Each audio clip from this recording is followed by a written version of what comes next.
Está escrito: isto me fez ver o Senhor Deus. Eis que ele formava gafanhotos ao surgir o rebento da erva serôdia. E era a erva serôdia depois de findas as ceifas do rei. Tendo eles comido de toda a erva da terra, disse eu: Senhor Deus, perdoa, rogo-te, como subsistirá Jacó, pois ele é pequeno. Então o Senhor se arrependeu disso. Não acontecerá, disse o Senhor. Isto me mostrou o Senhor Deus. Eis que o Senhor Deus chamou o fogo para exercer a sua justiça. Este consumiu o grande abismo e devorava a herança do Senhor. Então disse eu, Senhor Deus, cessa agora, como subsistirá Jacó, pois ele é pequeno. E o Senhor se arrependeu disso. Também não acontecerá, disse o Senhor Deus. Mostrou-me também isto. Eis que o Senhor estava sobre um muro levantado a prumo, e tinha um prumo na mão. O Senhor me disse: que vês tu, Amós? Respondi: um prumo. Então me disse o Senhor: eis que eu porei o prumo no meio do meu povo de Israel, jamais passarei por ele.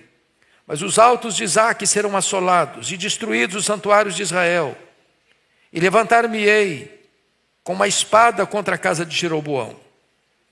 Então Amazias, o sacerdote de Betel, mandou dizer a Jeroboão, rei de Israel: Amós tem conspirado contra ti no meio da casa de Israel.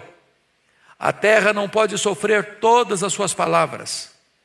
Porque assim diz Amós: Jeroboão morrerá à espada, e Israel certamente será levado para fora de sua terra em cativeiro. Então Amazias disse a Amós: vai-te, ó vidente, foge para a terra de Judá, e ali come o teu pão, e ali profetiza. Mas em Betel, daqui por diante, já não profetizarás, porque é o santuário do rei e o templo do reino. Respondeu Amós e disse a Amazias: eu não sou profeta, nem discípulo de profeta, mas boeiro e colhedor de sicômoros. Mas o Senhor me tirou de após o gado, e o Senhor me disse: vai e profetiza ao meu povo de Israel. Ora, pois, ouve a palavra do Senhor. Tu dizes: não profetizarás contra Israel, nem falarás contra a casa de Isaque? Portanto, assim diz o Senhor: tua mulher se prostituirá na cidade, e teus filhos e tuas filhas cairão à espada, e a tua terra será repartida a cordel, e tu morrerás na terra imunda, e Israel certamente será levado cativo para fora da sua terra. Nós vamos conversar hoje sobre o tema: a luta do profeta com Deus e com os homens. Este capítulo aqui começa o que nós chamamos de a terceira divisão do livro de Amós. A primeira divisão vem o juízo de Deus às nações, capítulos 1 e 2. A segunda divisão do livro são as profecias contra Israel. Quando eu falo Israel, no contexto, eu estou falando das 10 tribos do norte, cuja capital era Samaria. Vai dos capítulos 3 a 6. Agora temos a terceira divisão do livro. São 5 visões do juízo de Deus sobre Israel. No capítulo em apreço, vamos tratar de 3 dessas visões. E o livro conclui no capítulo 9 com a bênção de Deus. Neste capítulo em particular, Amós se apresenta como intercessor e como pregador. Você não pode separar pregação de oração. Prega bem quem ora bem. Só pode levantar-se diante dos homens para pregar quem primeiro se prostra diante de Deus para orar. Então nós vamos agora pousar os nossos olhos nesse texto e vamos extrair daqui algumas lições. Primeiro, a luta do profeta com Deus. Isso é do versículo 1 até o versículo de número 9. Os homens de Deus que impactaram nações foram pessoas que oraram. e por terem orado, se levantaram diante de Deus para pregar. Foi assim com Amós, foi assim com Elias, foi assim com os apóstolos. Esses versos de João 9 apresentam-nos 3 principais lições. Primeira delas, o juízo de Deus revelado em 3 juízos. Então, confira comigo aí o verso 1 e 2. O juízo dos gafanhotos. Ponha na tela para toda a igreja ler comigo versos 1 e 2. Vamos juntos. Isto me fez ver o Senhor Deus. Eis que ele formava gafanhotos ao surgir o rebento da erva serôdia. E era a erva serôdia depois da findas das ceifas do rei. Tendo eles comido de toda a erva da terra, disse eu, Senhor Deus, perdoa, rogo-te, como substituirá Jacó, pois ele é pequeno. Então vamos entender algumas coisas. Ele está falando de um juízo, de uma praga que vem sobre as 10 tribos do norte. E notem a expressão que ele diz, eis que Deus formava gafanhotos. Esses gafanhotos não surgiram espontaneamente, não foi o diabo que mandou os gafanhotos, foi Deus. Ou seja, está tratando de um juízo que o próprio Deus está trazendo sobre o seu povo. Agora, o que é isso, gafanhotos? São insetos terríveis, que quando atacam a lavoura, destroem tudo. Deixam totalmente devastado. Agora, preste atenção. Tinham 2 safras em Israel. A primeira safra, a melhor, era para o rei. A segunda safra, a safrinha, que se diz hoje no Mato Grosso e em outros lugares da agricultura brasileira, era para sustento do povo, do trabalhador. Já aqui você começa a perceber o quanto a monarquia, o quanto o governo custava para o povo. O povo trabalhava, o povo ralava, o povo plantava, o povo colhia, mas o melhor ia para sustentar o establishment. O melhor ia para manter os luxos da corte. O melhor ia para manter o aparato político da nação. Agora os gafanhotos vêm e destroem tudo. E arrasam com tudo. Significa que Deus está cortando o que aqui? A fonte de renda. O que Deus está fazendo aqui? Deixando ou liderando o colapso financeiro. Por quê?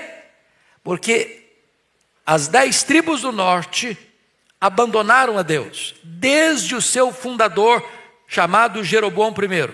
Nós tivemos nesse reino do norte, vocês muito bem sabem, apenas 209 anos, ou seja, 931 a.C., com a morte de Salomão, até o cativeiro assírio, em 722. Nesse chamado Reino do Norte, nós tivemos 19 reis, em 8 dinastias diferentes. O que é uma dinastia? É o governo de uma família. Então, todos os reis que passaram nesse reino foram maus, foram idólatras, foram apóstatas, interromperam o culto verdadeiro e substituíram o culto verdadeiro por um culto falso. Então, você vai encontrar o Jeroboão I, o Nadab, o Baasa, o Elá, o Zinri, o Onri, o Acabe, o Acasias, o Jorão, o Jeú, o Jeoacás, o Jeoás, o Jeroboão II, que é o rei que está governando agora, o Zacarias, o Salum, o Manaém, o Pecaías, o Peca e o Oséias. Esses 19 reis, não teve nenhum deles que andou com Deus. Todos foram maus. O que está acontecendo agora? Deus está enviando o juízo, a disciplina ao povo que rebeldemente se recalcitra, se rebela contra Deus. Minha mãe, lá na sua região rural, mesmo analfabeta, tinha um princípio de sabedoria. Quem não escuta conselhos, escuta, coitado. Chegou o juízo à nação. Os gafanhotos estão devastando a agricultura, interrompendo o fluxo econômico de sustentabilidade do povo. Muito bem, agora vamos ver o segundo juízo. Confira comigo o versículo 4, ponha na tela para a igreja ler e acompanhar. Todos comigo. Isto me mostrou o Senhor Deus. Eis que o Senhor Deus chamou o fogo para exercer a sua justiça. Este consumiu o grande abismo e devorava a herança do Senhor. Então, chama atenção para um ponto. O fogo em Amós é o instrumento de Deus de juízo, não só a Israel, mas às nações vizinhas. Você pode conferir isso comigo, por favor. Olha lá no capítulo 1, versículo 4. Por isso meterei fogo à casa de Azael. Capítulo 1, versículo 7. Por isso meterei fogo aos muros de Gaza. Versículo 10. Por isso meterei fogo aos muros de Tiro. Versículo 14. Por isso meterei fogo aos muros de Rabá. Portanto, quem traz o fogo aqui é o próprio Deus, como elemento da disciplina. E fogo, no contexto de Israel, não é um incêndio qualquer. O fogo é precedido por uma seca severa. Eu acho que todos vocês sabem disso. Na agricultura, na pecuária, o perigo de uma grande seca é que o capim, é que a vegetação fica seca, estorricada, pega fogo fácil. E então esse fogo já tinha a devastação dos gafanhotos, devastando a agricultura. Agora vem a seca severa. E agora o fogo chega. E a herança do Senhor é devorada pelo fogo. É juízo de Deus sobre a nação. É Deus quem traz o fogo. O fogo é agente da justiça divina e o fogo traz destruição total. Terceiro juízo. Confira comigo aí o versículo 7 a 9. Eu queria que a igreja relesse comigo o texto. 7 a 9. Toda a igreja comigo, vamos juntos? Mostrou-me também isto. Eis que o Senhor estava sobre um muro, levantado a prumo, e tinha um prumo na mão. O Senhor me disse: que vês tu, Amós? E respondi: um prumo. Então me disse o Senhor: eis que eu porei o prumo no meio do meu povo de Israel, e jamais passarei por ele. Mas os altos de Isaque serão assolados, e destruídos os santuários de Israel. Levantar-me-ei com a espada contra a casa de Jeroboão. Agora ele sai da agricultura e vai para a construção civil. Todos nós sabemos o que é um prumo.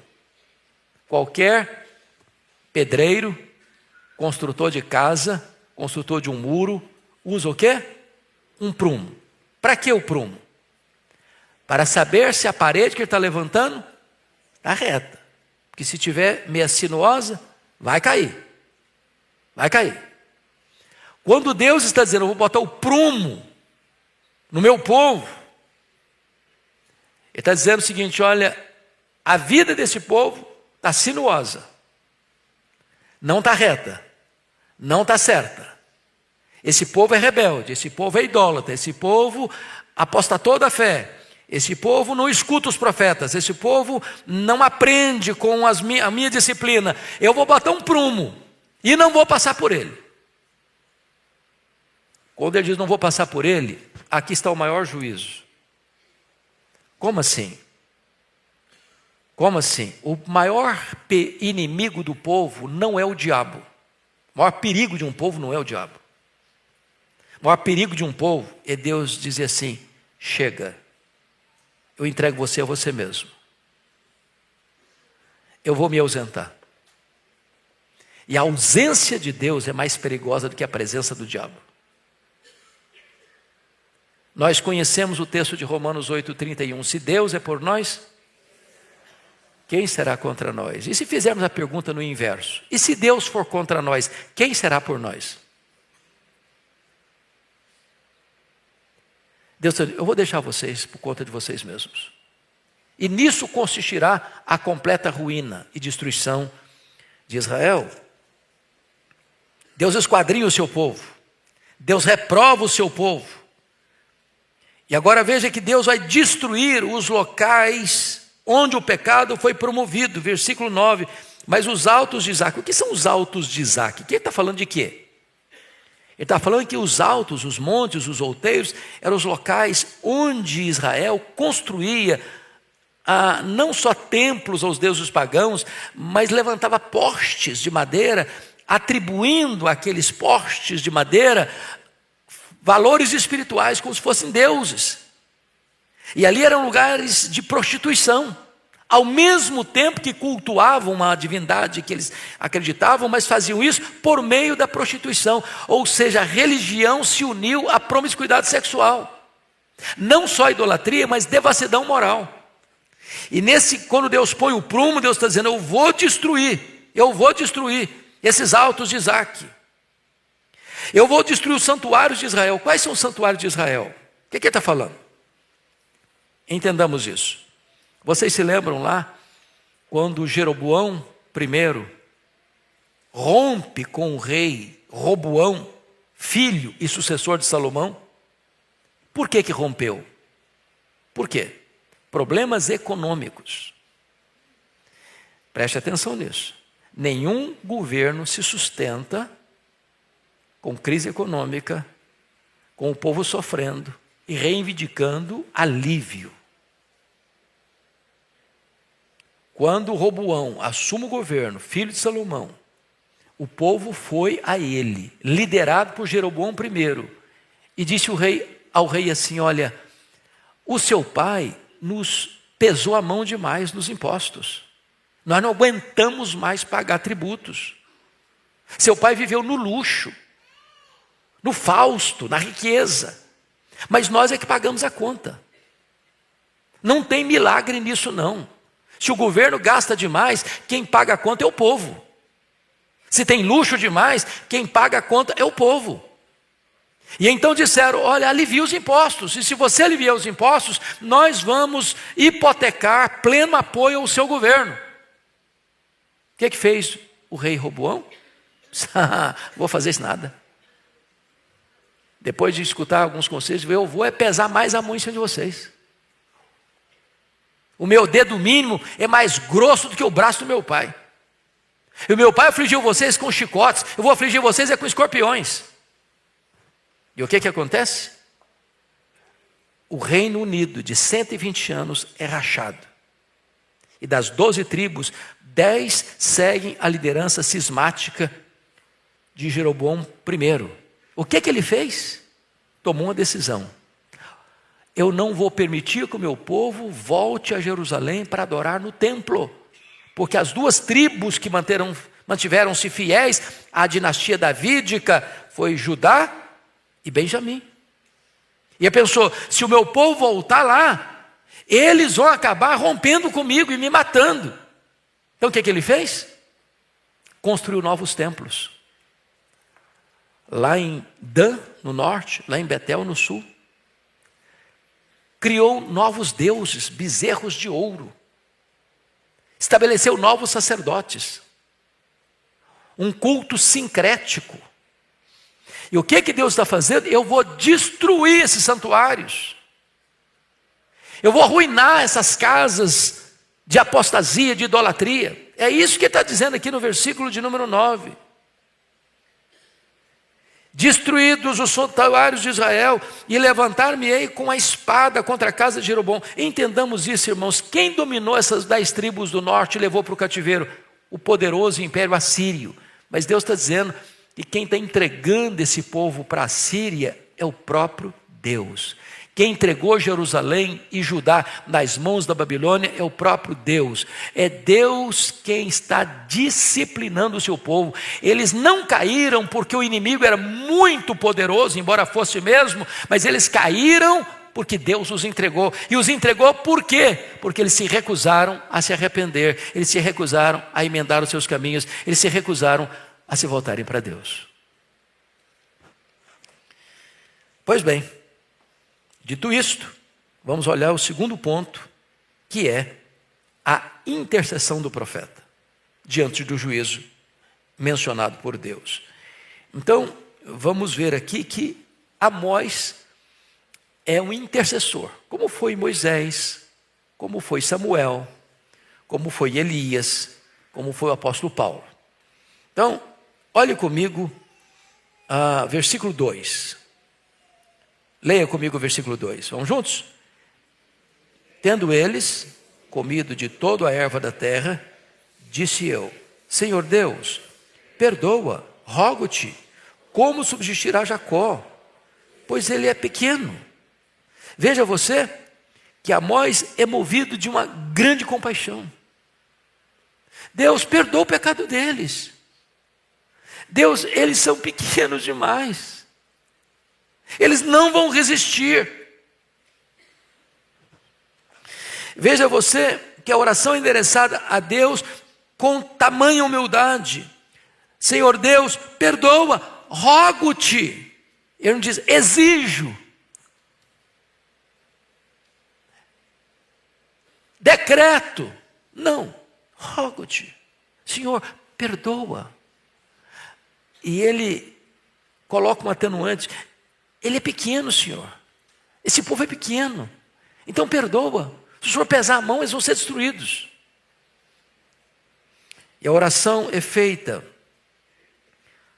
com um notório senso de urgência. Veja você que ele intercede, versículo 5, então disse eu, Senhor, cessa agora. Cessa agora, como subsistirá Jacó? É com humildade e com senso de urgência. Mas baseado em quê? Nos méritos do povo? Não. Nos méritos do profeta? Também não. Baseado em quê? Na misericórdia de Deus. Peço-te, perdoa.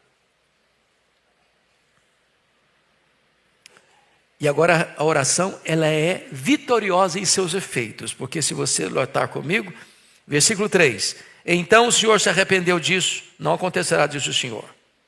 Versículo 6, e o Senhor se arrependeu disso, também não acontecerá, disse o Senhor. Resposta: há poder através da oração.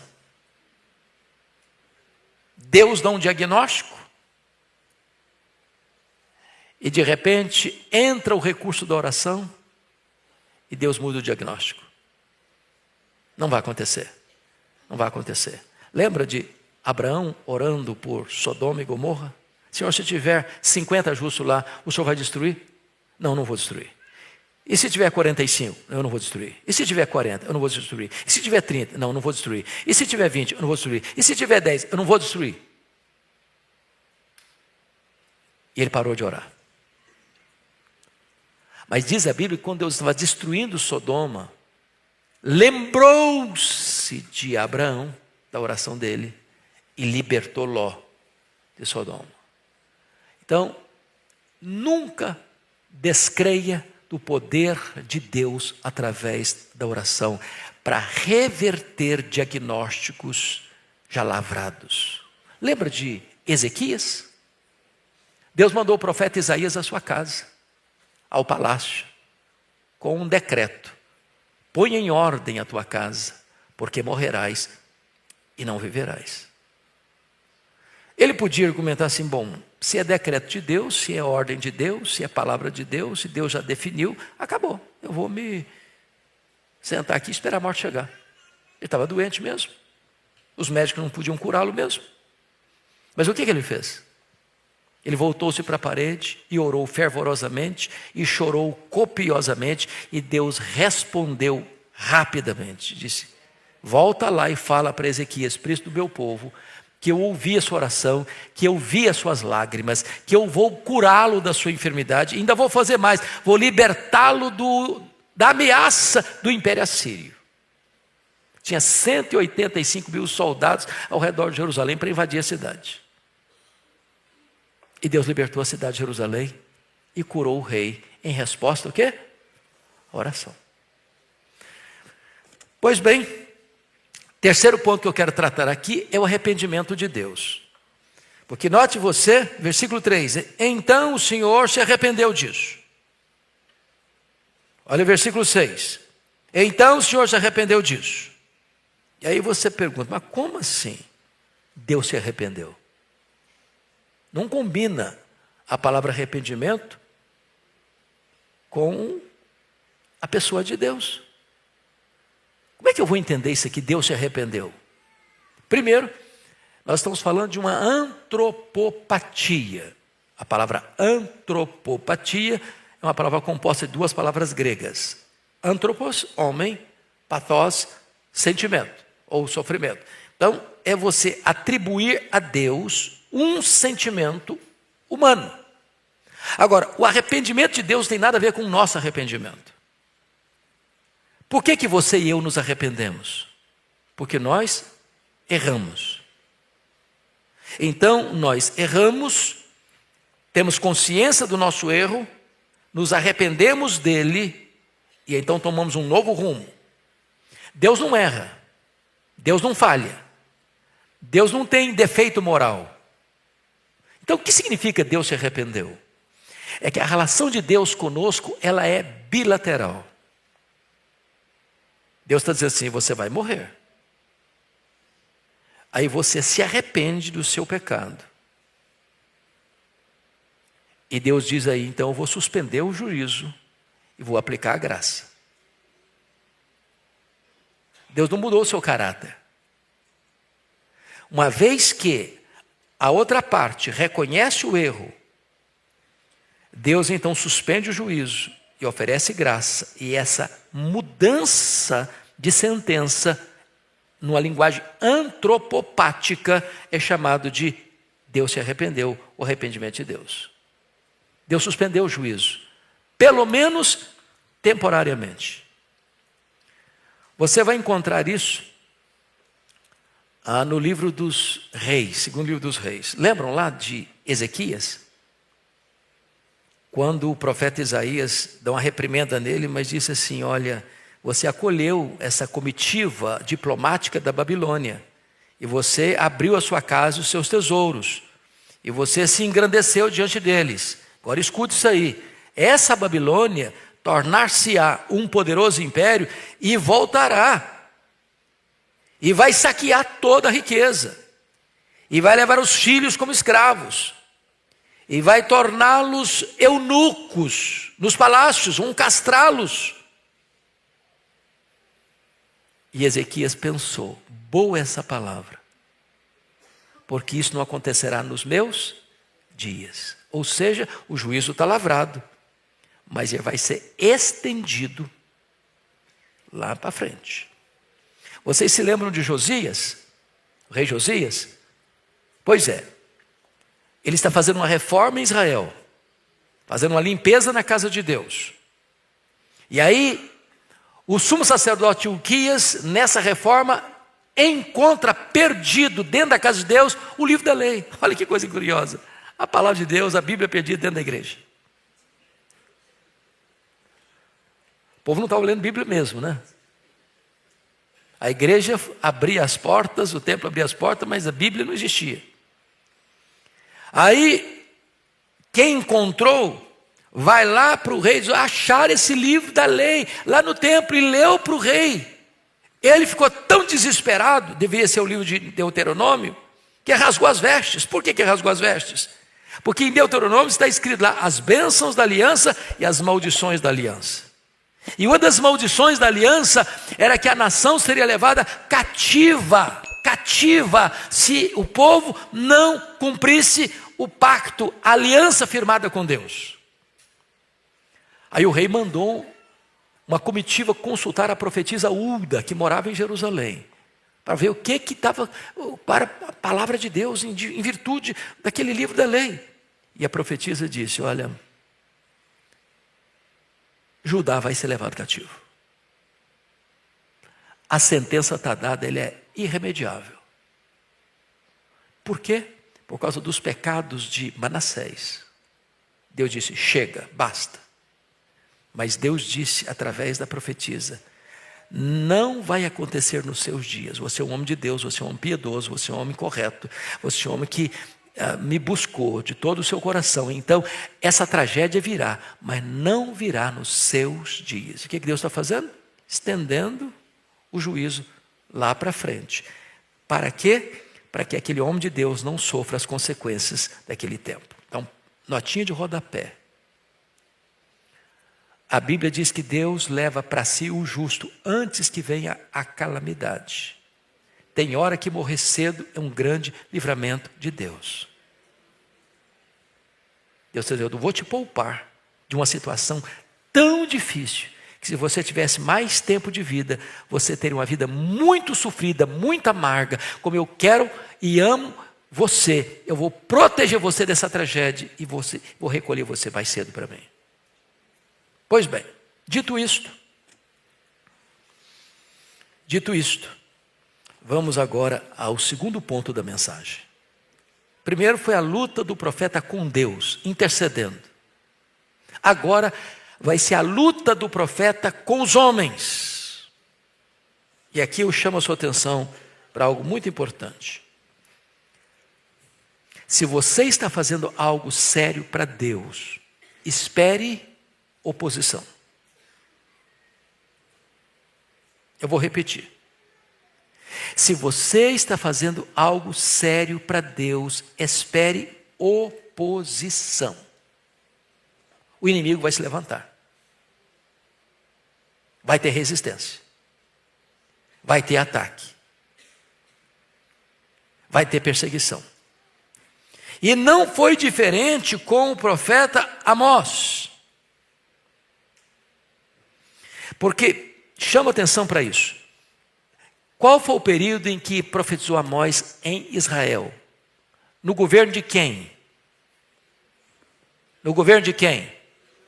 Jeroboão II.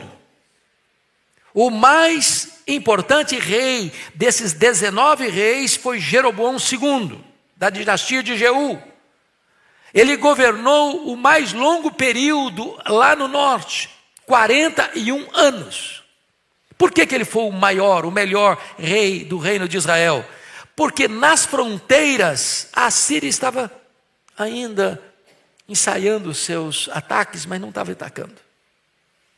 Se tem paz nas fronteiras, tem paz também com as duas tribos do norte, tem prosperidade, tem crescimento econômico, tem benefícios para a nação. Então, ele está profetizando o tempo áureo. Hoje, gente, falar em cativeiro no reinado de Jeroboão II, era um anacronismo histórico. O que é isso, cara? Você está falando de tragédia? Nós estamos no melhor período da nossa vida? No auge da economia, no auge da política, no auge da prosperidade. Você vem me falar de cativeiro, de exílio. Que loucura é essa? Então, vamos ver o que vai acontecer. Primeiro, tem 3 coisas aqui nesse texto. A primeira delas é uma mensagem de Amazias ao rei Jeroboão II, versículos 10 e 11. Põe na tela para nós lermos. Vamos juntos comigo. Então, Amazias, o sacerdote de Betel, mandou dizer a Jeroboão, rei de Israel: Amós tem conspirado contra ti no meio da casa de Israel. A terra não pode sofrer todas as suas palavras. Porque assim diz Amós: Jeroboão morrerá à espada, Israel certamente será levado para fora de sua terra em cativeiro. Então, vamos entender uma coisinha aqui importantíssima. Primeiro, Estado e religião estavam juntos para cercear a liberdade de expressão.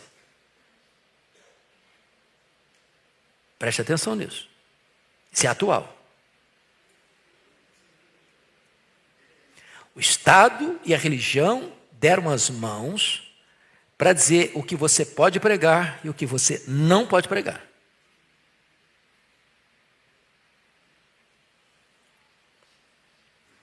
Esse sacerdote chamado de Amazias ele não está a serviço de Deus, ele está a serviço do rei, do Estado. Aqui não.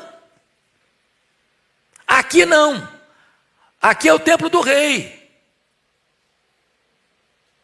Aqui você não pode falar o que você quer, não. Aqui tem regras.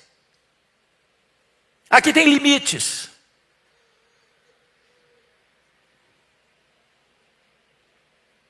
Em outras palavras, Amazias tentou intimidar o profeta para calar a sua voz. E agora ele manda um relatório para o rei Jeroboão II, e nesse relatório ele comete injustiça, erros graves de interpretação. Primeiro, ele fez uma avaliação mentirosa acerca do profeta Amós. Olha o que ele diz no versículo 10. Amós tem conspirado contra ti. Então ele coloca o profeta de Deus como um conspirador contra o Estado. Quando o Estado vai se tornando absolutista, você não pode criticá-lo. Porque qualquer crítica ao establishment, qualquer crítica ao sistema, qualquer crítica à política, qualquer crítica à realidade espiritual da nação, é como uma traição ao Estado. Acusa o profeta de conspiração contra o rei. Segundo, ele distorce o caráter e ele distorce a mensagem. Ele entra num campo de subjetividade, falando das motivações do profeta. Veja você, ele conspira contra o rei no meio da casa de Israel, e a terra não pode sofrer todas as suas palavras. Esse cara é contra o Estado, ele está querendo destruir o Estado, ele está querendo desestabilizar o rei, ele está querendo entrar numa área que não é a dele, a política.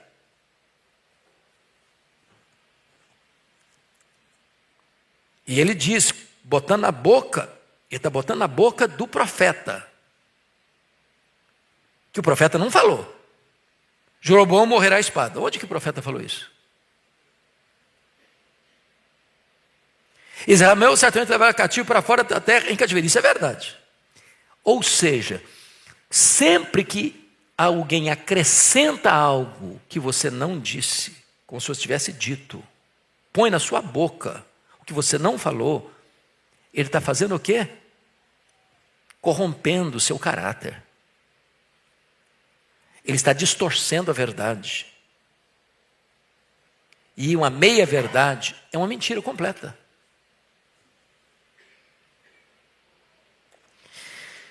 Então, o que você começa a perceber com isso? Ele está dizendo para o rei que Amós está chefiando uma rebelião contra o rei. Ou seja, esse camarada é um adulador do rei, e não um servo de Deus. Ô, irmãos, eu estou falando de 700 anos antes de Cristo. E quando você vê isso se repetindo na história, você só chega à conclusão de que a Bíblia é de fato a palavra de Deus e a verdade de Deus. Ela só está mostrando para nós que os tempos mudam, mas o coração do homem não. É tão corrompido quanto foi lá desde o começo. Segundo ponto. O Amazias, ele chega a uma conclusão equivocada no versículo 11. Ele viu a ameaça do cativeiro como uma conspiração política encabeçada por Amós. Porque assim diz Amós, Jeroboão morrerá à espada, Israel certamente será levado para fora de sua terra em cativeiro. Ou seja, ele começa a entender que Amós está conspirando contra o rei, contra o Estado, e que essa era a motivação dele. Era derrubar o governo. Era derrubar a nação. Só que a motivação do profeta não era nada disso. E se você ler a Bíblia, você vai ver que Amós é vítima dessa acusação. Elias é acusado da mesma coisa. Acabe diz, você é um conspirador de Israel. Diz, não, quem tem conspirado contra Israel não sou eu não, é você, Acabe, e a sua casa.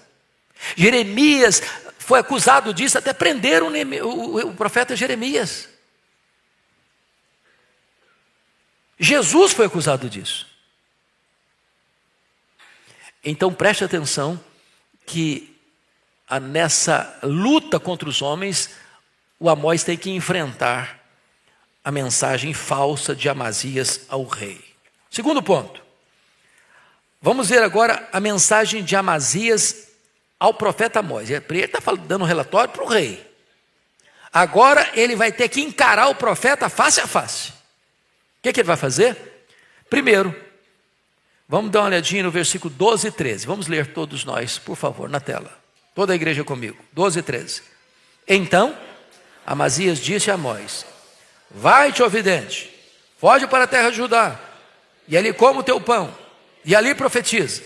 Mas em Betel, daqui por diante, já não profetizarás, porque é o santuário do rei e o templo do reino. Então vamos entender algumas coisas aqui. Primeiro, um preconceito identificado. Quando ele diz, vai, ó vidente, essa é uma palavra negativa, pejorativa, para dizer, você é um visionário, maluco. É uma forma desdenhosa de referir-se às suas visões, como se fosse um visionário de ideias extravagantes. Tem nessa palavra preconceito. Segundo, uma prepotência declarada. Veja você que ele viu como um membro do reino rival. Ele vem de onde, o Amós? Ele vem de Tecoa. Onde fica Tecoa? Em Judá, lá no sul. O reino do sul é rival do reino do norte. O reino do norte é rival do reino do sul. Então, ele está aqui dizendo o seguinte, olha, você largou a sua terra, vai profetizar lá, cara. Você não é de lá? Vai para lá. Aqui não. Aqui é outro reino. Aqui é outra nação. Aqui tem outro rei. Aqui tem outras leis. Aqui tem outros costumes. Aqui tem outra postura. Então, o que acontece? Ele insinua que o profeta Amós é tão mercenário quanto ele. Porque ele é sacerdote aqui em Betel, mas ele não está preocupado com a palavra de Deus, ele está preocupado em bajular o rei, manter o establishment, ele está preocupado em manter a situação presente, ele não quer incômodo. Terceiro, é uma ordem descabida. Mas em Betel daqui por diante, versículo 13, já não profetizarás, porque é o santuário do rei e o templo do reino. Ou seja, ele expulsa e ele proíbe. Aqui já não profetizarás, vai embora. Agora, notem vocês, meus irmãos, que a apostasia é diagnosticada aqui no verso 13, porque é o santuário do rei e o templo do reino. Agora veja você, o que acontece quando há esse casamento espúrio entre política e religião? De repente a casa de Deus não é casa de Deus mais. De repente a casa de Deus só tem um propósito, é manter o status quo político. O que significa Betel na Bíblia? Casa de Deus. O que a casa de Deus virou? O templo do rei, o templo do reino. Mais nada. A casa de Deus agora tem o que tem lá dentro? Um bezerro de ouro. Quem está liderando essa casa? Um sacerdote rendido ao sistema. Conclusão, o que produz isso aqui? Apostasia. E a apostasia gera o quê? A ira de Deus. O resultado final será o quê? O exílio.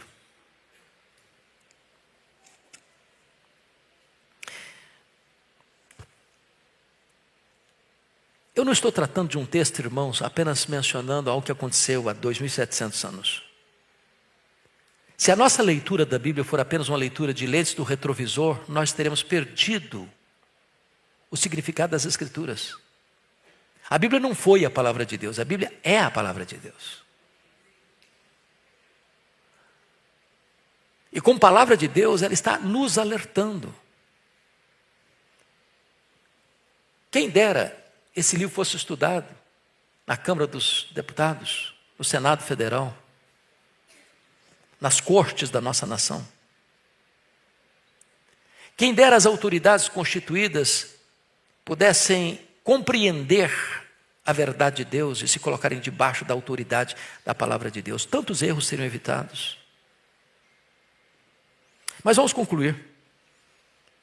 Agora, uma mensagem de Amós ao sacerdote Amazias. Então vimos 3 mensagens. A mensagem de Amazias ao rei Jeroboão II, a mensagem de Amazias ao profeta Amós. Agora a terceira mensagem é a mensagem de Amós ao sacerdote Amazias. Versículos 14 a 17, bota na tela para toda a igreja ler. Vamos ler juntos. Vamos lá? Respondeu Amós e disse a Amazias: eu não sou profeta, nem discípulo de profeta, mas boieiro e colhedor de sicômoros. Mas o Senhor me tirou de após o gado, e o Senhor me disse: vai e profetiza ao meu povo de Israel. Ora, pois, ouve a palavra do Senhor. Tu dizes: não profetizarás contra Israel, nem falarás contra a casa de Isaque? Portanto, assim diz o Senhor: tua mulher se prostituirá na cidade, teus filhos e tuas filhas queirão a espada, e a terra será repartida a cordel, e tu morrerás terra imunda. Israel certamente será levado cativo para fora da sua terra. Então veja você que a primeira coisa que Amós faz é dizer que a vocação dele não é autoinduzida. Ele não é profeta porque ele achou bonito ser profeta e resolveu ser profeta e se levantou como profeta porque ele achou que eu devia fazer isso. Não. Ele diz: eu não sou profeta. Também eu não sou filho de profeta. Eu não tenho tradição de profecia, de profetas na minha família. Aliás, eu era um camarada da pecuária, eu era um camarada da agricultura, um boieiro, um colhedor de sicômoros. Estava lá no meu cantinho. Mas Deus me chamou, mas Deus me convocou, mas Deus me levantou, e foi Deus que me disse: vai e profetiza lá em Israel. Então a primeira coisa que ele está dizendo é de onde vem a fonte e a autoridade da sua profecia. Não vem dele, vem de Deus. Está dizendo: você quer brigar? Não briga comigo, não briga com Deus. Você quer enfrentar? Enfrente Deus. Não é comigo. Segundo, Amós acentuou o alvo da sua profecia. Versículo 15: vai e profetiza ao meu povo de Israel. Deus poderia ter dito: Amós, já que você é aqui do sul, já que você é aqui de Judá, vai e profetiza ao meu povo em Judá. Ok, estou profetizando no meio do meu povo, da minha gente, da minha nação, da minha nacionalidade. Mas não foi o que Deus disse: vai e profetiza ao meu povo Israel. É lá no outro povo, é lá na outra nação. Ele é um missionário transcultural. Esse é o alvo da profecia dele. Terceiro, Amós revela que quem teme a Deus não tem medo dos homens. Porque, preste atenção, ele está no território estrangeiro. Ele está debaixo do governo do cara mais poderoso de Israel, que é o rei Jeroboão II. Ele está confrontando as fortalezas da idolatria. A sede religiosa das 10 tribos do norte de Israel era Betel. Ele está lá, no centro nevrálgico. Agora levanta o líder do templo sede do governo, que era o templo do rei.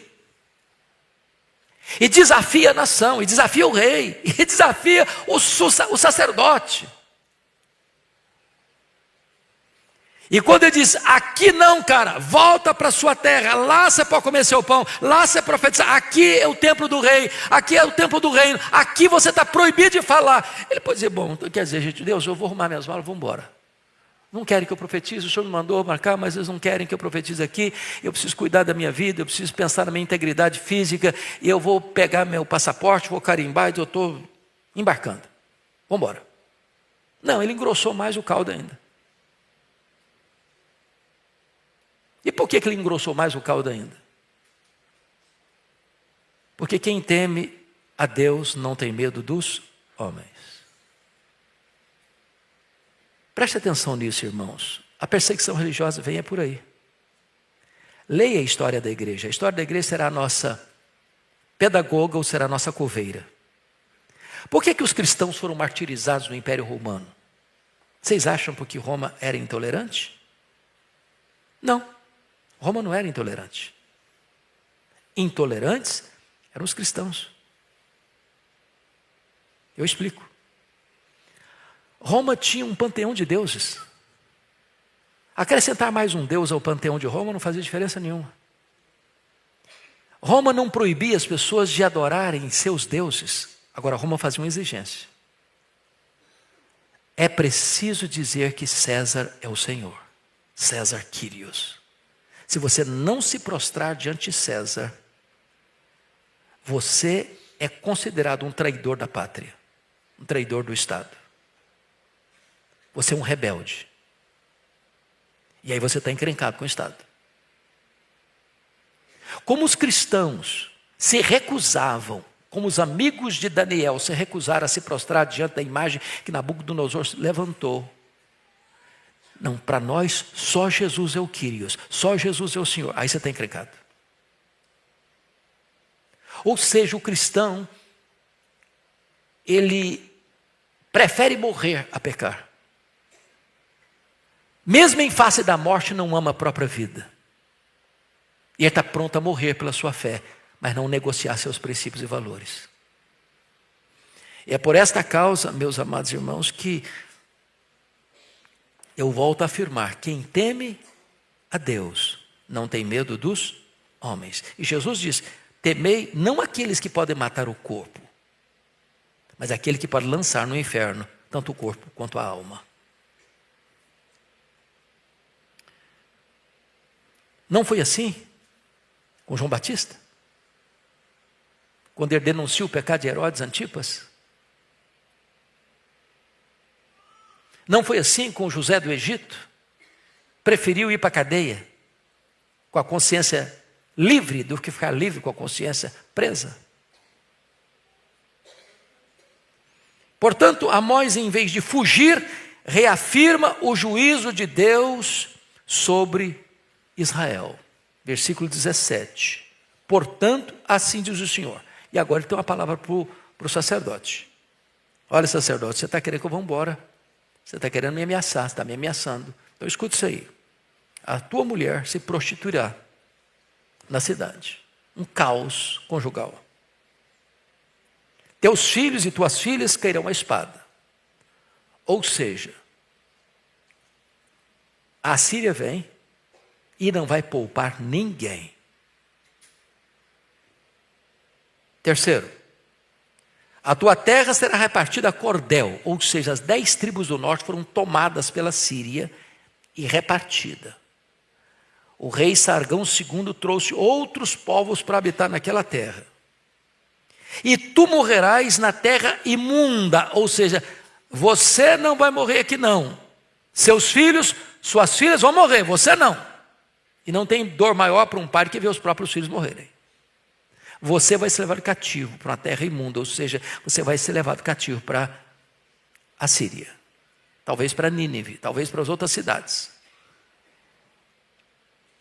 E ele diz, Israel, agora preste atenção, certamente, não é possivelmente não, Israel certamente será levado cativo para fora da sua terra. Sabe o que aconteceu, politicamente falando? Depois que Jeroboão II, o rei daqui, morreu, houve um declínio maior ainda. culminando no cerco de Samaria por 3 anos. Ao cabo de 3 anos de cerco, Samaria foi tomada. O povo passado ao fio da espada. E o restante levado cativo pela Síria para um exílio que não tem retorno, como teve retorno no reino de Judá. Ou seja, quando Deus fala, é melhor ouvir. Porque quem não escuta conselho, escuta coitado. Fico alerta para você e para mim. Que Deus nos ajude a temer ao Senhor. Vamos ficar em pé e vamos orar. Deus amado, nós acabamos de ler os alertas soleníssimos da Tua palavra. A nossa súplica é a mesma de Amós: poupa, Senhor, Teu povo. Somos tão pequenos. Perdoa o nosso pecado. Perdoa, ó Deus, o pecado dos nossos legisladores. Perdoa, Senhor, o pecado dos nossos governantes. Perdoa, Senhor, o pecado das nossas cortes. Perdoa, Senhor, o pecado da Tua igreja, do Teu povo. Tem misericórdia de nós. Poupa a nossa vida, poupa a nossa família, poupa a nossa nação, meu Deus. Vivemos dias difíceis, tenebrosos. Tem misericórdia de nós.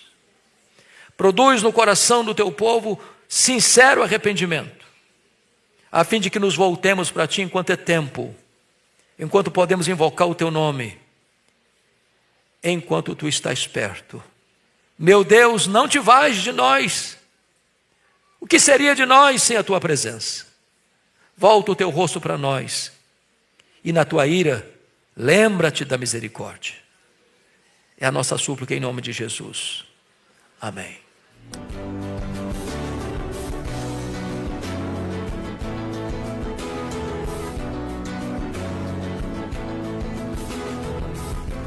Palavra da Verdade, com Hernandes Dias Lopes.